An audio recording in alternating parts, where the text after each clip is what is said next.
Repodcasting is a proud member of the Alberta Podcast Network, powered by ATB. Have you ever watched a movie and wondered why they cast that woman or that guy? Well, here's our chance to give it a try. We're repodcasting. Hello, and welcome to another episode of Repodcasting. I am your co-host, Lucia Julio. And I'm Janet, no longer in Calgary. I'm back in Toronto. Yeah, so we've got another phone episode for you, but it's a very special episode because we are recasting from 3 different movies, technically. It's a first for Repodcasting. This is an exciting episode. Yes. This might be a controversial episode. Yeah, we'll see. We haven't gotten much listener mail or feedback yet, but we might start now. I was just gonna say this might be the episode that finally gets us some feedback. Yeah. Maybe not good feedback. It might end up being like an angry backlash, but bring it on. Bring something. We're ready. We are confident in our recasting choices. So ready.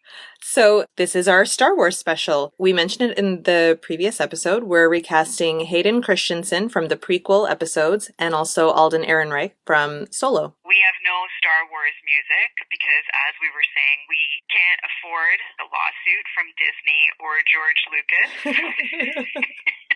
Yeah, so sorry we don't get to play that lovely Star Wars music. I actually think the score's amazing. That's one of the best things about Star Wars. That score, it's one of the best scores in film history. I totally agree. Absolutely, hands down. Yeah. So, Janet, do you want to mention how we came to this episode? It was a listener's idea. Contacted us and asked us, why don't we recast the Hayden Christensen role in Star Wars? Because it's a role that seems to have so much sort of, I don't know, controversy. I don't know if controversy is the word, but so many people seem to blame poor Hayden Christensen for the fact that, he ruined these movies, or, he seemed to receive so much backlash from the fans. So it was suggested to us that we recast this one. It's interesting because I did not care about Star Wars until very recently. I saw the original 3, but I was so young I didn't remember them. And then in 2016, so actually after I had seen The Force Awakens, I saw all of them in order. On New Year's Day, they were all playing in order. And so we just kind of my husband and I, we kind of drifted in and out of sleep all day while watching these. And believe me, it's very easy to sleep through some of those prequels. No, don't say that. Oh, now, sorry. People are mad that you just said that. Here's the thing. I didn't see any of the earlier Star Wars movies, the ones from the 70s or whatever, 80s, with Carrie Fisher and Harrison Ford and Mark Hamill. I didn't see those until much later in life. I did not become a fan of Star Wars until Hayden Christensen was actually cast in these movies. That's when I sort of was introduced to the Star Wars franchise. So, for everyone that throws shit at him and says that he's a horrible actor and that he wrecked the franchise, he was actually the reason that I was introduced to the franchise, and I am sure that I'm not alone in that. Yeah. So that was sort of how I got into Star Wars. I just rewatched episode 3, Revenge of the Sith, yesterday, and it is not Hayden Christensen's fault that that's a bad movie. There's so many problems with that movie that he has nothing to do with. My opinion is this, and I don't care if people, send us hate mail for this. My opinion is that the movies suck. See, I don't think they suck. I shouldn't say that. I don't think those movies suck. I actually think that maybe they're not the strongest in the franchise, but I enjoyed both of them. But I think that people make fun of the dialogue. Yeah. And I don't think that the blame should go to Hayden Christensen or any of the actors. Of course not. They don't write the dialogue. Yeah, exactly. I think you need to focus that blame on who wrote the words that Yeah. were coming out of these actors' mouths, and we all know it was George Lucas. So, Yes. And like, here's get mad at another him. thing. Okay, Samuel L. Jackson and Natalie Portman, they're good actors. I don't think there's any like question about that. And I'm sorry to say, they were not good in Revenge of the Sith either. It's not their fault. Why is No. everybody so mad at Hayden Christensen? I don't understand. Yeah, they should be mad at George Lucas. Oh, yeah. So, move on, angry Star Wars people. Okay. Oh, we can move on. Speaking of moving on, we And will. we can move on too. Yes. How about those box office numbers? Yeah, so for Attack of the Clones, the budget was $115 million. Mm-hmm. Box office, globally, it made $649 million. Wow. So, I mean, it's not like these movies didn't make any money. And, you know, the same thing with Episode 3, Revenge of the Sith. The budget was $113 million. Box office was $849 million. Wow. I mean, come on, like, the box office was there, so they made money. But it's interesting because I had looked up Episode 1's box office when we were talking about The Matrix, because Ewan McGregor had turned down the role of Neo to do Obi-Wan, and that one made $1 billion. So I guess in comparison, those ones weren't as big, right? Yeah, I guess so. Oh shit, my movie sucks. It didn't make $1 billion. I don't know. I still think that those are really healthy numbers. Yeah. 649 million, 849 million. I don't know. Maybe that's naive on my part, but I think those are healthy numbers. No, I would be pretty happy if I managed to make $849 million somehow. Do you also want to do the box office for Solo? Yeah, sure. So Solo, did we say that we're doing Solo as well? I did mention it. Oh, okay. Thanks for listening. I'm not even listening to you. Sorry, Lucia. So Solo, the budget was $275 million. They're saying that that is the most money that any movie has had in movie history. That's like the highest amount. Yeah, that's enormous. Yeah, that's a lot. I was really surprised when I saw it. The box office so far has been very disappointing. Mm-hmm. So far, it's $390 million. So they're saying that it has to make at least $500 million globally for it to sort of recoup the budget. And I mean, I'm sure eventually it'll get there, but it definitely has underperformed. Those budgets, I wonder if they include promotion and stuff like that, or if it's literally just the production budget. Yeah, I don't know. They were sort of riddled with issues, and I'm sure that added to the budget. Okay. Well, do we want to just get into the recasting then? Yeah, sure. You can go first. Okay. I recast Anakin Skywalker. I narrowed it down to 2. I was really struggling to pick between the 2 of them, and so I'm just going to mention them both. The first one is Alexander Skarsgård from Big Little Lies and True Blood. Yeah, I don't hate that. Yeah, especially, like, I've never seen True Blood, but thinking of him in Big Little Lies, he's still scary to me. And I think that you need to be able to have that if you're going to become Darth Vader. And the only thing that didn't make me just stay on him and not pick anybody else was that he had not done a lot of English-speaking movies at that point. It was mostly Swedish. I think, if I'm not mistaken, the only English-speaking movie he had been in at that point was Zoolander. He's one of the models. That's amazing. How old is Alexander Skarsgård? Is he in his late 30s? He was 26 at the time of Attack of the Clones. Oh, wow. So he's like a lot older than I thought he was. Okay. Hayden Christensen was 21. So he was a bit older. And, you know, while I think Hayden Christensen did a fine job, he was pretty green, like quite young. And then so my second choice is Ryan Gosling. No. Yeah, imagine it. He's such a good actor. He could do it, of course. He'd be fantastic. I don't think Ryan Gosling would want to be Darth Vader. I agree with you there. I absolutely agree. I don't think that would have ever happened anyway, but I think he would have done a good job. I'm trying to Oh my God, I'm trying to picture Ryan Gosling as I can't see him in that, like What? saying all that cheesy Wow. dialogue Yeah. without laughing. Like you've seen him when he's been on SNL, right? Yeah. He can't. He's always breaking. He can't. I can just imagine how many takes he would have to do with some of that dialogue. Yeah, that's a good point. And that's the thing, like practically, this probably would never have worked out, but I just could picture him in the role. I think he would have done a good job. Okay. I like Alexander Skarsgård better.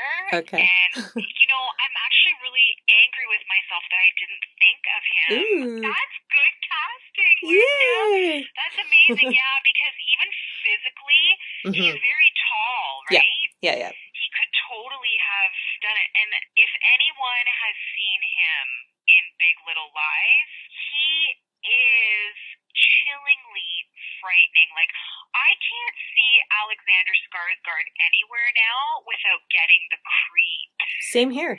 I mean, he was so good as Perry on Big Little Lies. I didn't realize that he was such a good actor because I really had not followed his work. But also, I don't think he'd been given like that kind of a role yet where you could really see what he's capable of as an actor, right? Yeah. When I found out that he had been in Zoolander, I looked up pictures because, like, I've only seen Zoolander once and I didn't remember. And I was like, oh, yeah, he's cute. And then I'd be like, oh, but no, like, he still scares me. I'm forever scarred by his performance, but in a good way because he was so amazing. I agree. I mean, he won all those awards and he deserved them. Absolutely. And going on to Solo, Alden Ehrenreich, I was not impressed when I found out that he was cast as Solo. I had only seen him in one thing, in Beautiful Creatures, but I don't know. I don't find him charismatic. Not that they would have to look like Harrison Ford, but there should be some similarities, no? I mean, people who are going to see Solo know the Han Solo character from the 70s and 80s really well. And I think that there should be more similarities. And not that the person should be doing an impression of him, but it felt like a different character. I didn't relate it to Harrison Ford's character at all. And that to me was a downfall of the movie. Right. So I thought, actually, this is who I thought of before I had heard who was cast as Solo, was Ansel Elgort from Baby Driver and The Fault in Our Stars and Divergent. He is 5 years younger than Alden Ehrenreich, but I think it's a good thing because Harrison Ford was 35 in 1977 when the first Star Wars movie came out, and Solo is supposed to be taking place about 10 years earlier, and Ansel Elgort is 24. And so that is the 10 years, whereas Alden Ehrenreich is almost 30. It felt like he's too old because, I'm watching it and thinking, okay, this is supposed to be not that long before Star Wars, but long enough that, like, he just looked like he was practically the same age as Harrison Ford in the first movie. Yeah, so you think that Alden Ehrenreich looks too old for the role, is that what you're saying? I do think that, yeah. Okay. Yeah. No, well, I'll have my own things to say about it. Okay. Well, anyway, those are the two roles. That's like Ansel Elgort was an easy enough one for me. Hayden Christensen, recasting him was a tough one. Yeah, Ansel Elgort was actually on, I'll go through this when I do my picks, but he was on a list to be cast for it. I did see that afterwards. So, yeah. So that makes sense. And, I'll be honest, I have only seen Ansel Elgort in the Divergent films. You didn't see Baby Driver? No, I haven't seen that yet. Oh, you should. Should I see it? Yeah, it's good. I see it? It's very good. I know what I was going to ask you about Alden Ehrenreich. When you were actually watching Solo, could you picture somebody else in the role? Did you picture Ansel Elgort, or were you just kind of, not thinking about it? I wasn't thinking about it while watching. Okay. I'll be honest, I don't think that Ansel Elgort has it, and when I say it, there's an it factor that I think whoever needed to play that role had to have. Okay. That's really star quality, and I don't think that Alden Ehrenreich has it, and I don't think that Ansel Elgort has it. Interesting. Either. Yeah, that's my opinion. Okay, well, I can't wait to hear who you picked. Okay, so I will share my casting choices. for Anakin Skywalker, the Hayden Christensen role. Again, like, I didn't hate Hayden Christensen in the role. I agree with you. I think he was too green for the role, but I mean, George Lucas handpicked him. Yeah. They apparently saw over 1,500 candidates for that role. It was a really extensive process when they started casting for it. And I remember when Hayden Christensen was cast, it was a big deal because he was really fresh. Nobody really knew who he was. He was Canadian, so it was definitely a big deal here in Canada that a Canadian had been cast in the role, and sort of like an unknown Canadian, because he was only 19 years old when he got the role. So Life as a House hadn't even come out then? No, Life as a House came out in 2001. Which is before... Right, it was a year before. And so people hadn't really seen a lot of his work. Like, he wasn't completely new. He had done TV, but it was mostly Canadian stuff that he had done. So he was unknown. And it's interesting because in my research, George Lucas actually said he needed an actor who could portray the presence of the dark side. And he felt that Hayden Christensen really captured that. So I get that they wanted to go with an unknown, but I'm not so sure that that was the direction that they should have gone in. It's a really big, iconic role, and in my opinion, casting someone who was so green maybe wasn't like the wisest choice. And like I said, I don't think that Hayden Christensen is a bad actor. His career certainly has kind of gone sideways ever since Star Wars. I don't think that Star Wars, perhaps it opened some doors for him, but I'm not sure that it put him on the map globally. Of course, people knew who he was, but he only really did a couple of good films afterwards, like Life as a House, which, as we just said, he did before Star Wars. That was the first time that, like, I sort of got to see his work, and he was nominated for a Golden Globe and a SAG. It was a good performance. If you've ever seen that movie, like, I really enjoyed him in that. I thought he captured the essence of that role perfectly as that angsty teenager. And then he did Shattered Glass in 2003. And have you seen Shattered Glass? I haven't, but I remember he got a lot of accolades for that. Yeah, he was so good in it, and he did. He received critical acclaim for it. So, I don't know, it's unfortunate, I think, what has sort of happened to his career, because we were just talking about this the other day. He's got a movie coming out in August, which he shot here in Toronto last summer with Emma Roberts. It's called Little Italy, and I am going to see it because I am both horrified and yet curious to see this movie. It looks ridiculous. It looks like the biggest shit show ever. I cannot believe that is coming out in 2018. It looks like a 90s rom-com. Yeah, and it looks like it's full of embarrassing racial stereotypes. Yes. And Alyssa Milano is playing Emma Roberts' mom. She plays her mother? Yeah. Oh my god, I knew she was in the movie, but I didn't know she was playing Emma Roberts' mother. That's funny. Yeah, so it's kind of unfortunate to see how his career has devolved. But, you know, what's really interesting, I don't know if you saw this in your research, he actually won a Razzie for both of these Star Wars movies. For worst supporting actor, and I was like, aw, poor Hayden Christensen. Like, there's a part of me that really feels sorry for him, because like I said, I think he's taken a lot of shit off of the Star Wars fan universe for his performances, and I think that he's been blamed for, you know, how bad the movies were, and I don't think that is fair. Not at all. To put that on one actor's shoulders. I mean, out of an entire ensemble cast, to say that it's this one person's fault that the movies didn't live up to your expectations, I think that's really unfair. Definitely, I agree. It's time for a word from our sponsor. If you're listening to this episode right when it dropped, then we are right in the midst of Calgary Pride.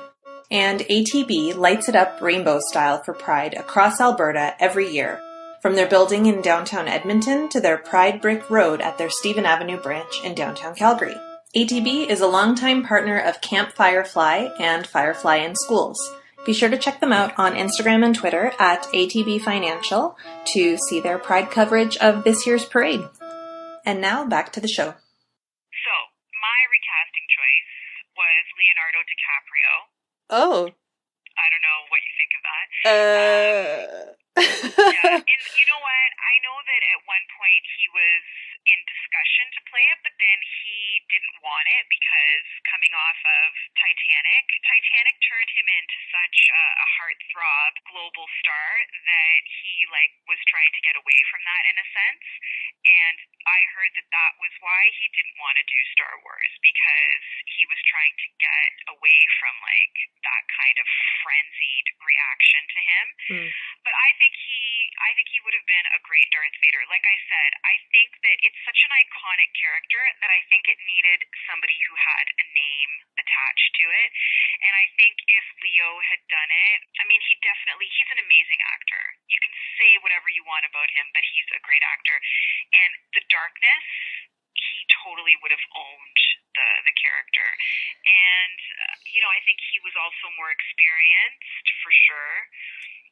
Experienced with big budget movies as well. You have to remember, Hayden Christensen didn't have any acting experience on a big budget film, right? So I think that plays into it as well. These movies are on such a grand scale. So yeah, I would have liked to have seen Leo. I think he totally could have done it. Oh boy. I don't disagree that he could have done it and done it well. Honestly, for me, he's just too pretty for that role. Yeah, but look at Hayden Christensen. He's not ugly. No, but I don't know how to describe it. Hayden Christensen is good looking, and I picked Ryan Gosling. Obviously, he's good looking. But Leo's pretty. Do you know what I mean? To me, there's a difference. Really? Yeah. No, see, when I look at Hayden Christensen, I think he's just as pretty as Leonardo DiCaprio. Yeah. Okay. I disagree with you. One thing that stands out too is when we were talking about The Matrix, Leonardo had turned that down because of all the effects. And this movie was just effects. Yeah. So he definitely would have turned it down. Yeah. He didn't want to do anything like this. He's taken different direction with his career. So anyway, with Solo, I agree with you. I didn't like Alden Ehrenreich either. I didn't hate him in the movie. I mean, once I started watching it, I thought I was going to hate him more in the role than I actually did. So I didn't hate it. I will tell you what I don't like is his voice. I agree. What's with his voice? I mean, I know that's nothing that he can change. Now I'm just being really mean and mean girling him, but I don't like his voice. I just don't like it. The chemistry between him and Emilia Clarke, I didn't love it either. No, there wasn't much. It was kind of there, but it was really tepid. You know what I mean? I felt that considering the fact that they kept explaining that they were childhood friends, and you even see that, that there should have been more fire happening there. Yeah. So I wasn't feeling it the way I felt I should have. I don't really have the words for it. There's just something missing that he doesn't have for that role. Okay. Harrison, again, you can't compare him necessarily to Harrison Ford because they're two totally different people. But when you look at Han Solo, he's such a charming character, right? He charms everybody. He manages to talk his way out of things and talk his way into things. He's got a lot of charisma, and I just wasn't feeling that vibe off of Alden Ehrenreich at all. So I had two choices. Okay. My first choice, and this was the person that I always thought because I was like, this guy would be so good. Taron Egerton. Oh, Do you know who he is? He's in the Kingsman movies. Kingsman Secret Service and Kingsman Golden Circle. And then he's got a movie coming out in November of this year. He plays Robin Hood. It looks pretty kick-ass. He was also one of the choices for Solo. Yes, he was. He was my first pick because that guy is a charm machine. Okay. I'm sorry, Taron Egerton doesn't have a lot of acting experience either before he did the first Kingsman movie. He was new to the scene, but he is so charming, and in my opinion, he has that it quality. He's got that star quality that is needed for an iconic role like Han Solo. And honestly, I think he would have smashed it, and I'm really disappointed that they didn't go with him, because he was on the short list. It was him, and it was Alden Ehrenreich, and it was a guy named Jack Rayner. Okay. And then ultimately they ended up going with Alden. But yeah, in my opinion, Taron Egerton was Han Solo. And then my second choice, who, I mean, again, like this guy, I think he would have done just as good of a job. Aaron Taylor Johnson. Okay. Who, he doesn't have a lot of name recognition. He's done a few movies. He's done a lot of movies actually, but I just feel like a lot of people don't know who he is. He's Kick-Ass. Oh. He's that character. Okay. He was in both Kick-Ass movies, 1 and 2. He's Kick-Ass. Wait, is that McLovin? What? Isn't McLovin Kick-Ass? No. Okay. McLovin is not Kick-Ass. But he's in those movies, right? Am I mixing it up with something else? I think so. I haven't seen the Kick-Ass movies, but okay. I know it's not McLovin. Okay. Aaron Taylor Johnson was in Nocturnal Animals as well. That performance, if you see nothing of his work, see Nocturnal Animals. Okay. He is so good in it. He plays this criminal psychopath dude, and he knocks it out of the park. Nice. He's amazing. And he was also in Anna Karenina. I feel like a lot of people wouldn't have seen that. He's been in a couple of Marvel movies. He was Quicksilver. That was the character he played. He was in Captain America Winter Soldier, and then one of the Avengers movies as well. So anybody who loves superhero movies might know who he is from that. But again, he's another one. He's like a charm machine, that guy, and he does have star quality. Like, in my opinion, he's got the toolkit. Like, in terms of acting skills, he could have done it as well. And he's got that swagger. Like, that's the thing about Han Solo. Yeah. Is swagger. Yep, right? That's the word for it. Yep. When you think of Han Solo, you think of that kind of badass kind of swagger. And Alden Ehrenreich doesn't have swagger. No, not at all. At all. Nope. Like, sorry, Alden Ehrenreich, if you're listening to this right now. Which I'm sure he is. Which I'm sure he is. He doesn't have it. Yeah. So, yeah, I would have preferred to have seen either one of those. And interestingly enough, Aaron Taylor Johnson was one of the people who was also on, he wasn't on the short list, obviously, but there was another list of actors. Yes. There was like 18 actors who were on this list. I'm not going to name all of them, obviously, because it's a lot. I'll just name a few. Yeah, name the interesting ones, because I have a list too. Yeah. So apparently, everybody wanted to be Han Solo, from what I read. There was over 2,500 actors who auditioned for this or sent in tape. Wow. And, you know, it's a role that was coveted, obviously, right? Yeah. So, like I said, there was 18 actors. Some of the more famous names, Ansel Elgort, who you chose. Yeah. Miles Teller wanted to do it. Yeah. Ugh, that would have been awful. Miles Teller is like the Woody Harrelson of his generation. Miles Teller wants to do everything. Like, why does he think that he's cut out to do every single role is what I want to know. Yeah. Right? Like, that just goes to show how arrogant he is. Sorry, Miles Teller, if you're listening. Oh my gosh. Dave Franco apparently wanted to do this. Yeah. Yeah. Tom Felton, who played Draco Malfoy in the Harry Potter movie. Yeah. And then Aaron Taylor Johnson threw his name in as well. Like, he was really interested in doing it too. So the one thing that when I was going through this list of 18 actors was, I think it's hilarious that some of these people were even being considered, because some of them are so not on the level. Yeah. Can I name a few that I saw as well? Yeah, please do. Rami Malek from Mr. Robot. Chris Pratt, who I think is already like 40, isn't he? Chris Pratt? Oh, I didn't see him. Yeah, and Emery Cohen. Oh, no way. Yep, along with Taron Egerton and Aaron Taylor Johnson, like you mentioned. Yeah, too. I didn't see Emery Cohen's name. Yeah. on the list. In fact, what the list that I have, Cohen made the short list. My short list is like 8 people. Oh, wow. No, okay, so we saw different short lists. Yeah. Yeah, there was someone else who I didn't mention here, but I'm going to mention him now. His name is Ed Westwick. Yeah. If anyone doesn't know who he is, he was some dude on Gossip Girl. Oh.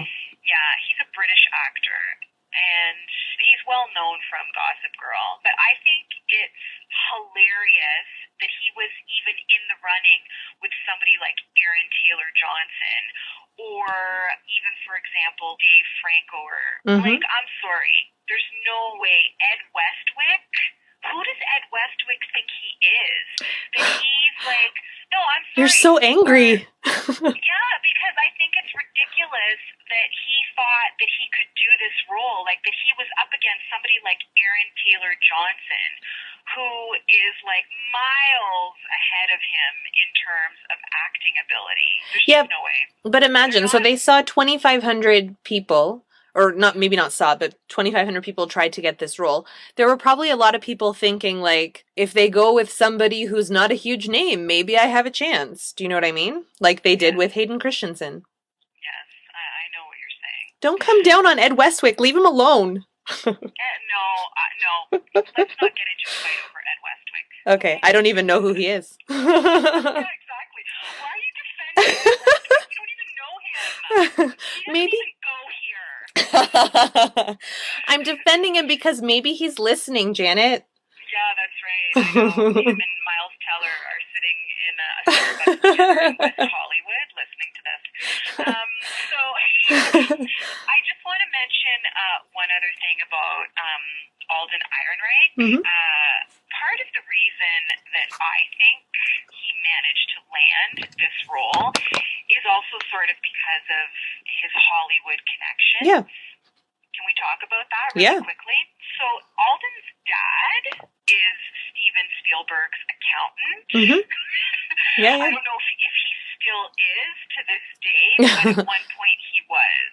So Alden Ehrenreich, it's like not like he was some newbie who had no connections whatsoever. He had connections. Initially, Steven Spielberg saw him in a video that Alden did with Steven Spielberg's daughter. It was some sort of video that they saw that he saw at somebody's bat mitzvah. No, it was he did a video with a buddy, and they showed it at Steven Spielberg's daughter's bat mitzvah. Okay, I got That's how I had read it. Okay, anyway, the point is Steven Spielberg saw him and then thought that Alden was like this great talent, then intervened, helped him get an agent. Yeah. And kind of started shepherding his career. So I feel like Steven Spielberg Steven Spielberg is buddies with George Lucas. They are friends to this day. So don't tell me that connection didn't somehow play a role in Alden getting this role. I would think so. What I read too is that the initial 2 directors of Solo, I forget their names, sorry. He was the first actor that they saw.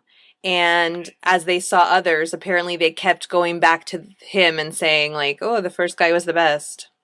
Yeah, I didn't read that. But the directors, it was Phil Lord and Christopher Miller, who eventually got fired off the project. Right. But yeah, so I feel like that connection had to have played some part in him securing this role. I believe you. This is typically how things work. And I really think that, that's great for Alden, but I think it's unfortunate. I really feel bad that Taron Egerton didn't get this role. Maybe it's good that he didn't get it. It's interesting because he was actually asked about it in an interview when he was doing promotional stuff for, I think it was Kingsman, The Golden Circle. Okay. When he was doing press for that, they asked him about the rumors. And he didn't confirm or deny, but he said that he felt that a role like that was something that you really had to think long and hard about if you did accept it, because it was completely going to upend your life. Yeah. And while it would definitely be, awesome for your career, it would change your life so dramatically. And he said that it was something that you'd really have to think about. So I thought that was a really thoughtful answer as well. And maybe he didn't want it. Who knows? Or maybe it's for the best that he didn't get it. But I think he would have done a better job. Right. The casting of Han Solo for this movie was one of the longest processes since Christian Grey. Oh, God. Well, I mean, if they saw 2,500 actors. Yeah, that's crazy. Crazy. And like I said, they started talking about this. I mean, I started reading initially about the casting in 2015. Oh, okay. Wow. Yeah. So like 3 years ago. And it was probably going on even before then. So the interesting thing is, it's an iconic character and it's kind of a big deal who gets it and this and that. But the interesting thing is that as this movie was coming out and as it's been in theaters, I've heard over and over again from so many different people, who asked for this movie? I didn't want this movie. Like, nobody really cared about Han Solo's backstory. I cared. Oh, I didn't. I don't know. You know what? I didn't hate the movie. I enjoyed it, but it hasn't done well at the box office. So yeah. I really believe that if they had a stronger actor playing Han Solo, I think that perhaps it would have created better a buzz, little more excitement, maybe more hype. I don't know. Even when I saw Alden Ehrenreich doing interviews, like promoting the movie, I didn't feel excited at all. Mm-hmm.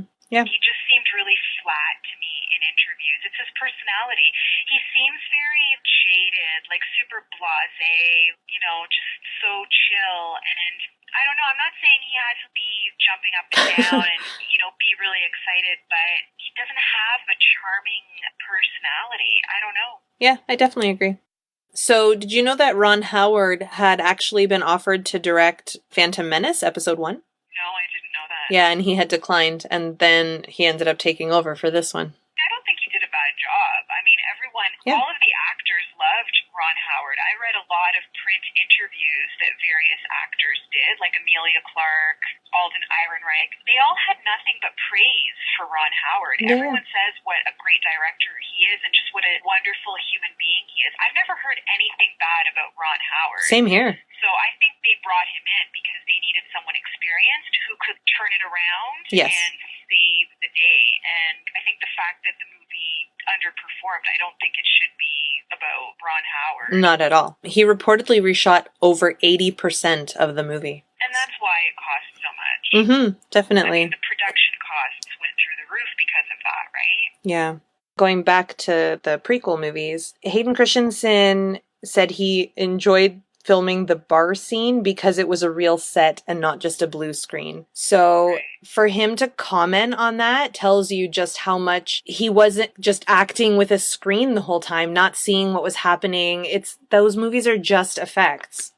Oh, absolutely. Hayden Christensen has even said that was one of the things that he found super challenging about the movies was that acting with like a green screen, like it was just really difficult for him. And that's where the inexperience comes in. Yeah. I think. Like had they hired an actor who perhaps had a little more experience, maybe it would have been a different situation. Just a reminder that Repodcasting is brought to you by the Alberta Podcast Network, powered by ATB. The Alberta Podcast Network has an incredible roster and variety of podcasts, from storytelling to politics and social issues, to movies and pop culture, to many more. Speaking of pop culture, you should check out the monthly podcast, That's a Thing, also on the Alberta Podcast Network. It's a sometimes belated, already outdated guide to teens, tweens, and everything under 20. Elizabeth teensplains various pop culture phenomena to her mom, Karen. It's a fun and often bizarre look into what today's young people are into. And I have to say, I've learned a lot from listening to That's the Thing. Check it out, along with the network's many other amazing podcasts, at albertapodcastnetwork.com. I don't know if you ever saw you can find it on YouTube, Triumph the Insult Comic Dog at the Star Wars premiere. No, I've never seen it. Oh God, please, as soon as we're done recording, please go watch it. It's amazing. It was at the premiere of Attack of the Clones. Okay. Yeah, it's really, really funny. Okay. And then for Revenge of the Sith, every single clone trooper in the movie is CGI. There was not a single costume for clone troopers. Yeah, it's crazy. There are over 2,200 visual effects in Revenge of the Sith, and it's more than episode 1 and 2 combined. Yeah, but I mean, isn't that to be expected that there would be so much effects? Not that much. Did you watch it again for recasting or no? No, I didn't. Because watching it yesterday, I was like, this is practically a cartoon. And it looks like it. It does not hold up. Not that it was ever considered really good, but I hated watching it, to be honest. Yeah, I don't know. I mean, to me, all of the movies have a lot of effects, so I probably wouldn't be able to sit there and say, oh, this movie has more effects than this one. I mean, I just expect when I watch a Star Wars movie that there's going to be a lot of effects in it. But you know what's interesting? It wasn't nominated for special effects. It was the only one of the prequels. It wasn't nominated, what, for like an Academy Sorry, Award? for the Academy Award, yeah. Okay. Meanwhile, the first two were. Right. Yeah. Okay. I think he overdid it. Well, he went too far. I don't know. I mean, yeah, like, okay. I don't know. Like I said, I mean, I just expect them to have a lot of effects. So, yeah, that's... Okay. Ooh, lol. Uh-oh. What's going on? Nothing. I'm just sitting in that, I guess. I'm angry at that I watched that stupid movie again yesterday. Right. Well, yes, you should be angry, Lucia. And you should write an angry worded letter to George Lucas. Yeah, because he's probably never gotten one. He needs one. Oh, I'm sure he has received many from the Star Wars fans. Absolutely. He's probably even received death threats.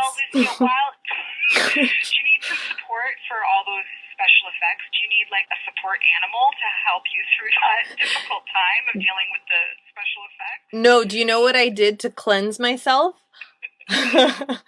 Last night I watched a movie from the 30s with no special effects. Oh God. Okay. Do you have any other fun facts, or do you want to like move on to...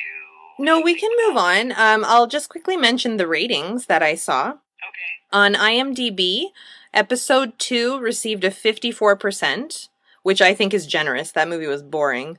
And then episode 3 got a 68, and Solo got a 62. So it did even worse than episode 3. Oh, wow. That's too bad. Yeah. It's funny because, you know, Solo, like I said, I didn't hate it. And, I mean, we've talked about this, but I almost liked it better than Rogue One. Yeah, I can't agree with you there. The first time I went to see Rogue One at the movie theater, I fell asleep through a good chunk of it. I woke up halfway through and I was like, what's going on? Why did I fall asleep during this movie?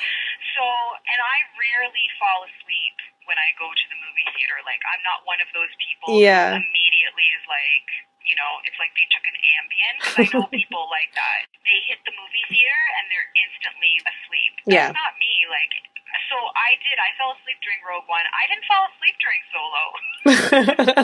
I was wide awake. So I enjoyed Solo in that I liked the story. I liked knowing the backstory of Han Solo. And I enjoyed Paul Bettany in it, too. I was really happy that Paul Bettany finally made it into a franchise film. Yeah, I think he was good. I enjoyed him and Emilia Clarke. And, of course, Donald Glover was amazing. Yeah, Donald Glover was so good. Yeah. He was awesome. And even though I think that Woody Harrelson is in everything and maybe he doesn't belong there, but I even enjoyed Woody Harrelson. I didn't hate him in it. I didn't really enjoy him in it. I didn't care that he was there. Like, he didn't do anything for me. I did like seeing Chewbacca. I always like seeing Chewbacca.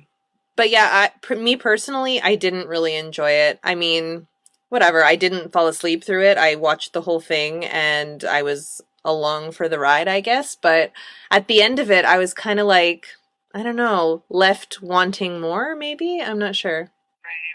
Right. We can move on to our last segment. Oh, actually, sorry, before we move on, I do have a list of people who also auditioned for Anakin, which I wouldn't mind mentioning. Okay, sure, go for it. So we have Ryan Felipe, Paul Walker, Colin Hanks, which he seems like always, I don't know, nice. Do you know what I mean? Like, how is he Darth Vader? That'd be crazy. Colin, yeah, he would have been terrible. Yeah. Christian Bale, Heath Ledger, James Vanderbeek, which is another strange one. Right. And Joshua Jackson. I guess it was around when the OC, or not the OC, what were they on? Dawson's Creek was popular. Right. And then Chris Klein. I don't know if you remember him from the American Pie movies. And Leonardo DiCaprio. And Jonathan Brandis, if you remember him. No, I don't know who that is. He was in Sequest, I think it was called. Some show on TV. He was kind of big for a little while. Yeah, I don't know. I think Leo would have been the best one, but that's just my opinion. I mean, I absolutely agree that Leo is the best actor of most of those on the list. I actually think either Heath Ledger or Christian Bale would have been pretty good too. Yeah, I think Christian Bale could have done it for sure. I don't know about Heath Ledger. I think he could have. I don't think Heath Ledger had the stature for it. You know what I mean? Oh, really? Yeah, like the physicality. Okay. Heath Ledger was short. Oh, was he? Rest in peace, Heath Ledger. We're not talking shit about you, but yeah, Heath Ledger was not. I don't know that he had the stature. Okay. I mean, they stick them on whatever. Like, they can give them, like, the lifts or whatever in their boots or I don't know. But, whatever it is that Tom Cruise does. Yeah, exactly. So that's it for me for trivia and little tidbits. So let's move on. Yes. To our next segment. It's time for Hold Me Close, Young Tony Danza. It wouldn't play, so. It's time for Hold Me Close, Young Tony Danza, the segment where we recast Tony Danza into the movie, or in this case, movies, that we are recasting. Yes, go for it. Oh, okay. So I did this on the fly because I had actually forgotten about it this time. So for the prequels, I think I would put him in the Samuel L. Jackson role, which I don't remember the name of the character. I mean, I hate to take away the very little diversity that's there, but I think he would have been good in that role. And then for Solo, I would recast him in the Woody Harrelson role because I just want Woody Harrelson out of there. Nice. Yeah. So I cast Tony Danza as Obi-Wan in Attack of the Clones and Revenge of the Sith. I can totally see him as Obi-Wan. I mean, I know I've cast him before as like the wise mentor, but he just exudes that. You know what I mean? I just feel like Tony Danza exudes that kind of vibe. And then in Solo, same thing, I cast him as Tobias Beckett because I wanted Woody Harrelson out of there as well. Nice. Listen, Woody Harrelson gets all the jobs in Hollywood, okay? Yeah, it's a bit much. Like, spread it around. There's other actors. Let Tony Danza be in a franchise movie. No kidding. So that's it for our recasting, but we can definitely talk about our movie challenge because we have this time some things to talk about. Yeah, sure. What movie did you see? I forget. I saw Kill Your Darlings. Oh, right. Okay. I thought it was okay. I'll say this. I was really happy not happy. I was interested in the story because I had never heard anything about it. It was interesting. And especially I was surprised because I did like the Beat Poets a lot, but I guess I only knew of their stuff about 10 years after that and forward. So I knew nothing about this. I did think a lot of the performances were terrific, and I'm not sure why I didn't love it. I don't know. Maybe it was something in the storytelling. There was something lacking that just kind of maybe made it a little dull for me. And then also I was looking up the real life story as much as I could because I was really shocked. And they changed a lot of things that I felt they didn't need to. And it kind of pissed me off because, I mean, the man did die. I feel like you should at least respect that and tell the story properly. The one who was killed. David whatever. David something. I forget. Yeah. As I'm not respecting his memory. I don't remember his last name. So disrespectful, Lucia. Yeah. Yeah, I loved Daniel Radcliffe in that movie. Oh, he was great, for sure. I really liked Ben Foster, too. Yeah, I'm not a Ben Foster fan. Oh, I am. I don't know why. There's something about Ben Foster. He's so shady. What? Have you seen Liberty Heights? No, and I don't want to. Oh, can I not put that on your list? No, don't. I won't watch it. Okay. Okay, do you want to say anything else about it? No, that's it. What did you watch? So I watched Frank. It's a movie with Maggie Gyllenhaal is in it, Domhnall Gleeson. Fassbender? Fassbender is in it. Michael Fassbender. He plays Frank. Mm-hmm. Yeah, so it's about this dude who's in a band, and then he wears this weird wooden head. I don't know. I didn't didn't like it. It looked really weird, and I thought I was going to enjoy it, but I don't know. We had like a lengthy discussion about this. I couldn't get into it. It was just maybe too weird for me. I don't know. Yeah. I will say this though. I don't know if it's cinematography, art direction, production design. Like, I loved the actual look Oh, okay. of the movie. The muted colors, and it was like always so gray and misty, like when they go to a cabin somewhere in the woods or something. And I really enjoyed the look and the cinematography, and even once the scene moves to, I think they're somewhere in the United States. Yeah. And South by Southwest. They go to Austin. Yeah, that's it. I just liked the look of the movie. Okay. But the performances, everything, I just couldn't get into it. The story was just too weird for me. I don't know. I couldn't get into it. Did you like the music? Like the band's music? No, I guess no, I didn't. There's supposed to be some weird indie band. Yeah. Yeah, I just couldn't get into it. Yeah, so when you told me that you didn't like it, I was like, oh no, because I had only seen it once, a few years back. I thought, oh, maybe it doesn't hold up. Maybe, like, I was just in a weird mood. And so I rewatched it just, like, to kind of check in and see if I still liked it. And I really did. I still really enjoyed it. It was very quirky, I guess would be the word, but not funny. It was pretty dark in a lot of ways. But I did still really enjoy it. I enjoyed the performances. I actually enjoyed the weird music. And, yeah. Sorry that I gave you one you hated. No, I mean, I don't know. I'm not a huge fan of Michael Fassbender.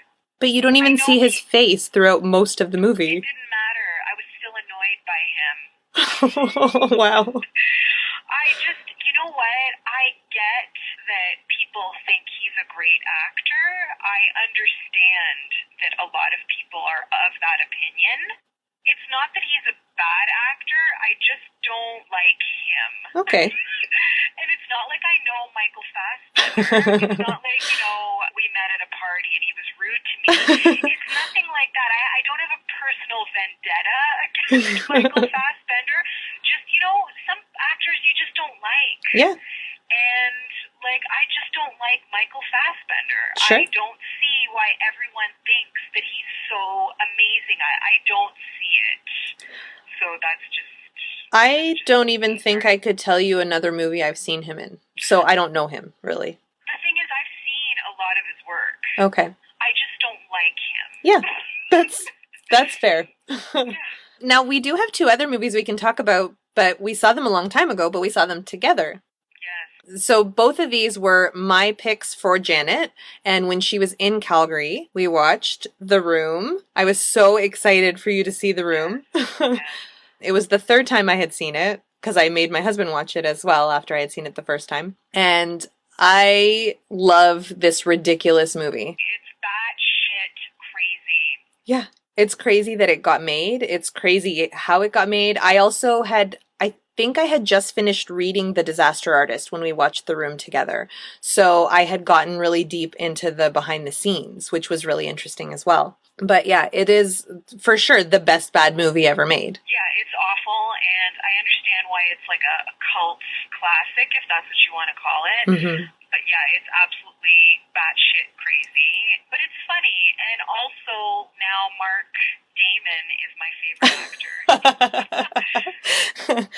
Did you enjoy watching The Room? Yeah, I mean, I enjoyed it for its ridiculousness. Right. Sure. I mean, I don't think you can sit there and say, oh, I was expecting it to be awesome. Of course. But I enjoyed it. I enjoyed that it's completely ridiculous. Okay. Absolutely.